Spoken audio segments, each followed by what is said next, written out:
Good afternoon, everyone. I'm Joey Siu from Hong Kong Watch. It's my pleasure to be here, and thank you, Senator, for organizing this very important press conference.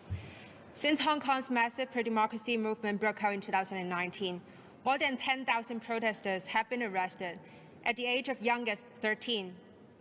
They have been arrested, abused, charged, and convicted.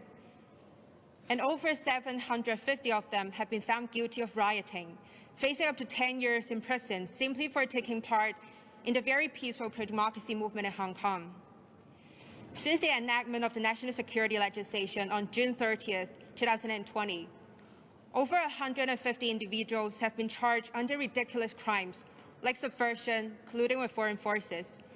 And from activists and politicians to legal professionals and educators, every dissenter in the city is now at the risk of facing unreasonable and lengthy imprisonment simply for being the voice of the now silenced people of Hong Kong. Up until today, more than 70 civil society organizations, including political associations, student unions, and protest groups, have been forcibly shut down.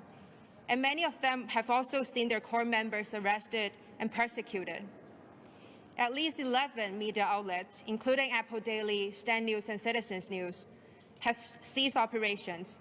Hong Kong's media tycoon Jimmy Lai has been held behind bars for almost 400 days up until today. And all the other journalists and reporters were detained simply for documenting the Chinese Communist Party's atrocities and human rights abuses in Hong Kong.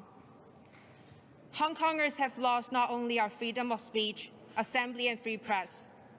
Those who remain in the city today also are under the fear of being persecuted every single day just for voicing opposition to the government. China has violated every promise made under the Sino-British Joint Declaration of 1984 to uphold Hong Kong's basic freedoms, rule of law, and autonomy. And unfortunately, that is not the only international commitment that the Chinese Communist Party has violated. While crackdowns in Hong Kong escalate, more than 1 million Uyghur and Turkic Muslims continue to be held in concentration camps. They are undergoing forced sterilization, systematic sexual abuse, forced labor, and political indoctrination. Countless of them, including the retired medical doctor Grishan Abbas, have been disappeared by the Chinese Communist Party for years. And just a week ago in Tibet, Tashi Wangchuk, the prominent language rights activist who was detained for 6 years simply for courageously speaking out against Beijing's discriminatory language policies, he again chose to stand up for his people and then again facing arrest. Where are all these Uyghurs? Where is the very brave tennis player Peng Shuai, who stood up for herself? Where is Zhang Zhan, the journalist who exposed Wuhan's situation since the COVID-19 pandemic first began? With all these questions unanswered, and our family and friends still behind bars, how can anyone still participate in the Olympics, hosted by a regime who has their hands full of blood of countless innocent people? The world cannot continue to sit back in silence. A strong and clear message has to be sent that the CCP and any of its supporters will not escape from its responsibilities without paying a price. We welcome a diplomatic boycott, but that is far from enough. We need the US to take the lead to hold the International Olympics Committee accountable for rewarding a genocidal regime with such an important international event, and to hold sponsors of the genocidal games who sacrifice human rights for financial gains accountable. The CCP's authoritarian behavior and repressive policies against Hong Kongers, Uyghurs, and Tibetans cannot be normalized.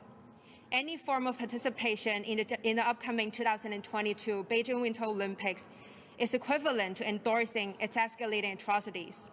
And any form of appeasement policy is no different than allowing China to continue its oppression, and even inviting it to our backyards. And as Candor Freedom once said, all the gold medals in the world aren't worth in selling your morals. And I hope that we, especially our governments and policymakers, will always remember this. Nothing is worth sacrificing human rights for, whether in Hong Kong or in the US or beyond. And Senator Scott, I remember you are actually the first sitting member of Congress to visit Hong Kong amid the 2019 protests. And I'm very glad that he remained one of the strongest allies of the people of Hong Kong. And I also want to acknowledge the Hong Kong community members in Washington area who are in the audience today, especially the HADC leadership team and all the others. They have doing a lot of great work to advocate for our cause and to defend human rights from the encroachment of the Chinese Communist Party. Thank you, everyone.